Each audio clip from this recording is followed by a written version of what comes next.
Messieurs, dames, bonjour.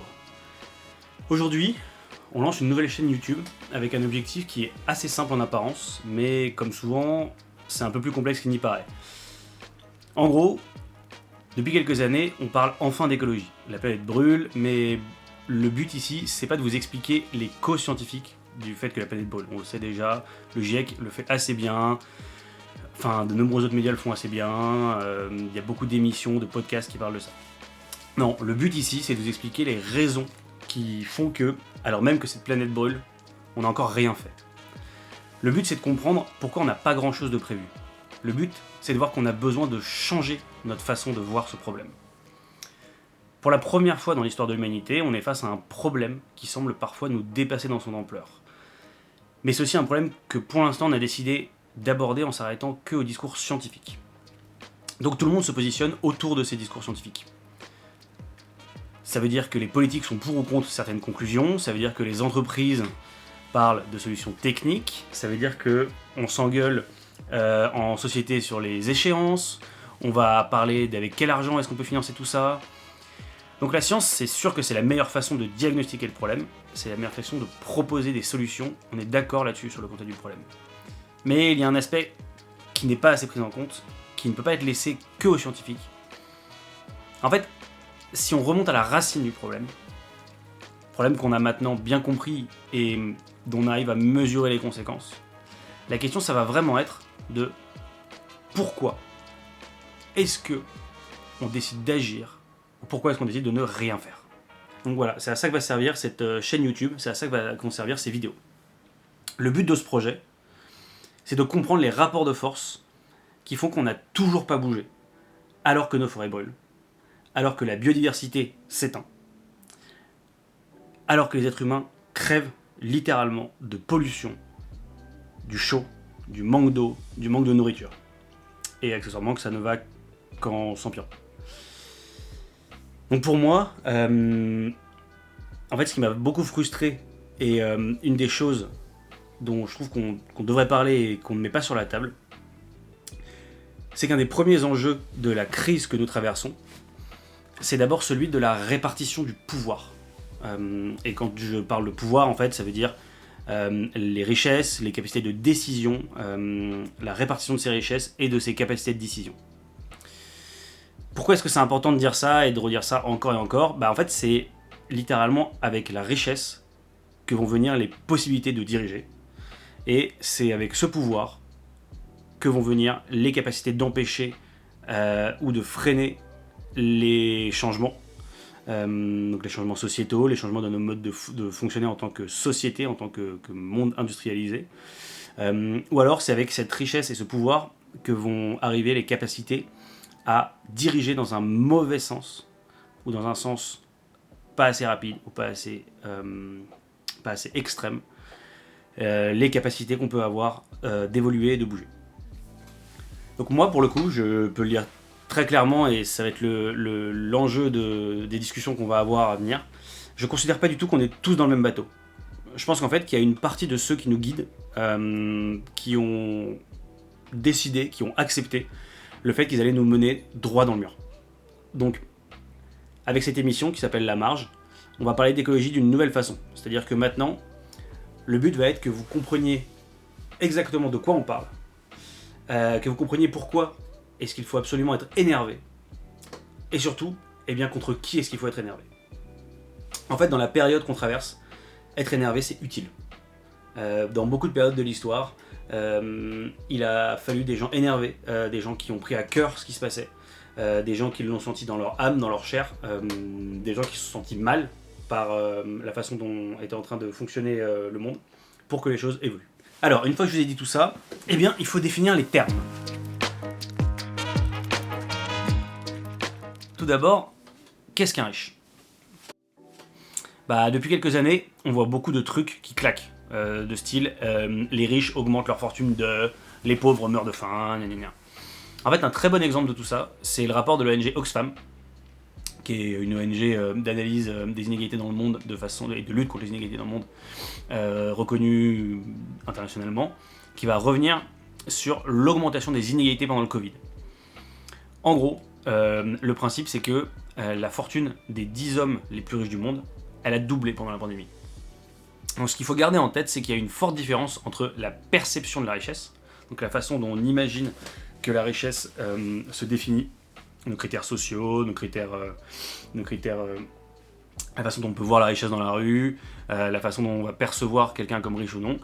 Donc il y a une grande différence entre ça et la réalité économique, statistique de cette richesse. Donc notre réalité économique, elle va dépendre de beaucoup de critères, de la période historique, elle va dépendre du lieu géographique où vous vivez, ça va dépendre de l'environnement dans lequel on se situe, et également de la capacité qu'on a d'être informé du niveau de richesse des autres personnes. En fait, la richesse, c'est relatif. Par exemple, pendant vos études ou au lycée, vous étiez peut-être le plus riche d'entre vos potes parce que vous aviez un taf d'été, ou alors parce que vous aviez un petit boulot à côté. Ou alors vous êtes le plus riche de la région, parce que vous avez une voiture dans certaines régions d'Afrique. Mais en fait, ce salaire, cette voiture que vous allez avoir, et dans d'autres environnements, ça fera de vous un pauvre en fait. Une voiture qui ferait de vous quelqu'un de favorisé dans une région du monde va pouvoir faire de vous quelqu'un de pauvre dans une autre région du monde. Donc en gros, nous, notre but va être de parler le plus possible d'indicateurs mathématiques tangibles, donc des indicateurs économiques tangibles, statistiques. En fait, c'est la seule façon de pouvoir comparer et de se faire une opinion vraiment fiable. Donc si vous êtes choqué par une phrase, par un mot qui qualifie de riche un comportement, une façon de fonctionner, alors que vous estimez, vous, ne pas l'être, eh bien, interrogez-vous, renseignez-vous sur les critères que vous utilisez pour trouver ce que signifie être riche, ou ce que signifie avoir une possession riche. Alors, comment est-ce qu'on va définir la richesse ? Donc on est très fort pour définir dans nos sociétés la pauvreté. Mais on est moins fort pour définir la richesse. Pourquoi est-ce qu'on est très fort pour définir la pauvreté ? C'est parce que en fait, c'est plus facile de calculer ce que quelqu'un n'a pas que l'étendue de la fortune que quelqu'un peut avoir. Plutôt logique, c'est plus facile de dire vous n'avez pas de maison plutôt que quel est le prix de votre maison. Il y a aussi une raison politique à tout ça. C'est que de tout temps, en fait, la pauvreté, elle a été considérée comme quelque chose qui nuisait à la société.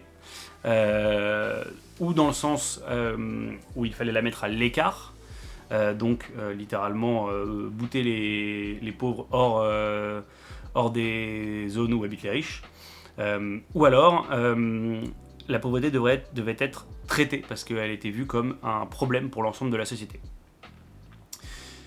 En fait, la pauvreté, de tout temps, il faut ou l'empêcher, ou la réduire, ou parfois même la punir. On a eu des exemples de sociétés où la pauvreté était considérée comme quelque chose qui était la conséquence de la façon de vivre des gens, et que c'était donc la faute des pauvres s'ils étaient pauvres. C'est quelque chose qui est un peu en train de revenir à la mode dernièrement. Et il fallait donc s'en débarrasser et donc punir les pauvres d'être pauvres. La richesse, de l'autre côté du spectre, on n'a jamais vraiment cherché à s'en débarrasser. Et c'est même plutôt l'inverse en fait. C'est quelque chose de positif qu'on essaie d'augmenter. On y reviendra dans les prochaines vidéos, mais ce qu'il faut comprendre, c'est que les économistes, les sociologues et les politiques, et même la population elle-même, on a tous du mal à définir la richesse. En France, il y a des grosses controverses.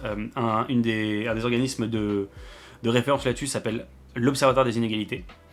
Il va expliquer que ce sont les 10% les plus riches qui sont les riches. Avec cette méthode, le nombre de riches n'augmente que si la population augmente. Donc c'est-à-dire que si jamais vous avez 10 millions de personnes, ça va être les 10% les plus riches de ces 10 millions qui vont être riches. Si jamais vous avez 100 millions, ça va être les 10% de ces 100 millions qui vont être les plus riches. Donc c'est assez bizarre, ça veut dire que ton type de richesse peut varier suivant le nombre de ta population. Pas forcément la meilleure façon de définir. On a plusieurs économistes qui se sont penchés dessus. Il y a Pierre Concialdi qui a déterminé le niveau de vie à partir duquel, si on transférait les revenus des plus aisés situés au-dessus de ce plafond vers les plus pauvres, on obtiendrait un niveau de vie minimum décent pour l'ensemble de la population. Donc ça serait un niveau de vie qui permettrait à tout le monde de vivre, et ça signifierait que la richesse est plutôt une spoliation, est plutôt quelque chose qui vole les moyens de subsistance des plus pauvres. Pour les sociologues, parfois, ça va être différemment. Par exemple, il y en a certains qui considèrent que la richesse va correspondre à un patrimoine dont les revenus assurent un niveau de vie équivalent au niveau de vie médian. Donc en gros, retenez qu'il y a beaucoup de définitions de la richesse. Retenez que globalement, on s'en fait tous une idée, mais qu'on ne sait pas forcément ce que ça signifie. Par contre, on sait ce qu'elle implique en termes de capacité décisionnaire, de capacité de prise de pouvoir pour le reste de la société. Globalement, un riche a plus d'influence et plus d'impact qu'un pauvre. Ça, c'est quelque chose qui ne tend pas à se réduire. Donc, pour comprendre qui est riche dans le monde, en fait, il faut d'abord s'accorder sur le fait qu'un pays riche ne signifie pas forcément que sa population l'est. Donc ça, je pense que vous en avez toutes et tous conscients. Si ce pays est très inégalitaire, sa population, elle va être extrêmement pauvre, alors qu'une minorité va être extrêmement riche. Des discriminations très fortes peuvent s'appliquer et en fait, une certaine catégorie de la population peut accaparer la richesse. Par exemple, les États pétroliers, c'est un très bon exemple de ça. En fait, nous, on va chercher à aller plus loin dans le détail, à observer la réalité au niveau des individus. Donc en gros, on va chercher à capter combien vont gagner les habitants de la planète Terre et qui en sont les plus riches. En utilisant cet indicateur-là, en fait, c'est assez simple. On peut aller sur un site qui s'appelle inégalité.fr, assez basique, qui va créer une carte qui va regrouper les informations de richesse et on va pouvoir aller voir à quel point est-ce qu'on est pauvre ou riche dans le monde. Bon.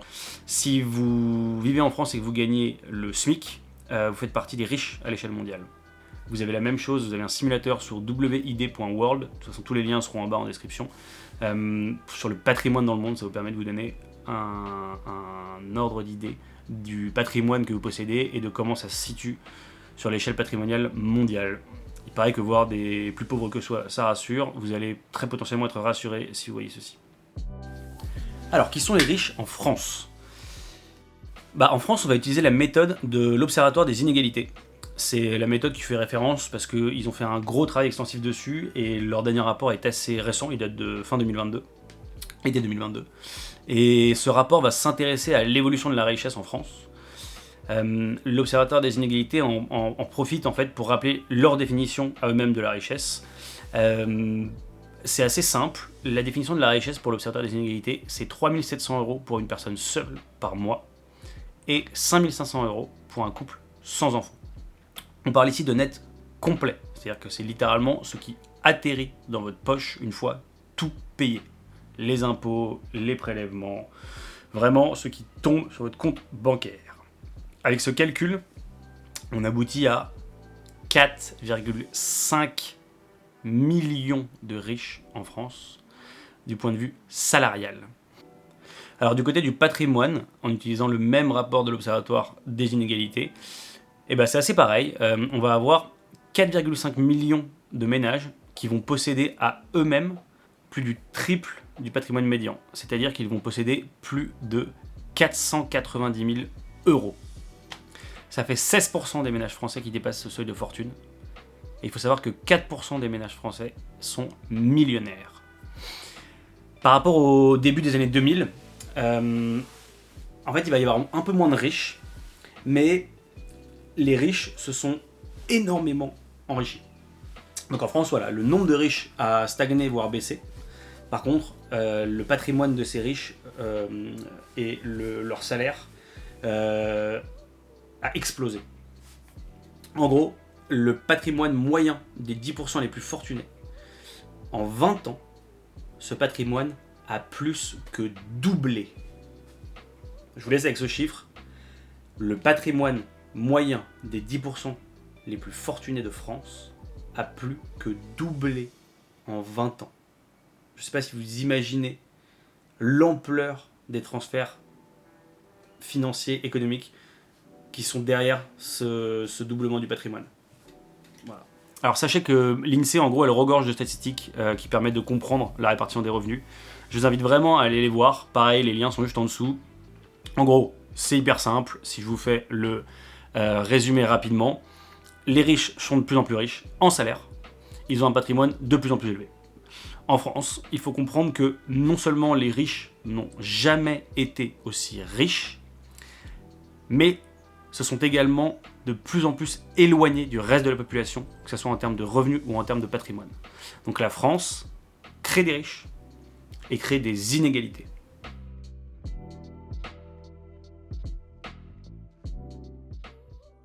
Alors, une fois qu'on a dit tout ça, vous vous dites, il est bien gentil, mais je pensais que la marge, ça parlait d'écologie.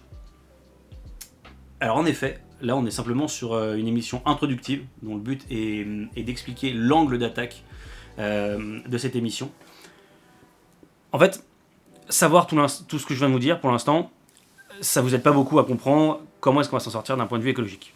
La partie concrète de cette émission, sa raison d'être, c'est qu'on s'est dit que c'était bien les articles et les émissions qui permettaient de comprendre la catastrophe climatique dans laquelle on s'enfonce de plus en plus vite. Mais c'est pas du tout suffisant en fait. Ici, à la marge, on pense que c'est faisable. On pense vraiment qu'on a moyen de s'en sortir. On pense qu'on a moyen, en prenant les bonnes décisions collectivement, d'aller dans le bon sens.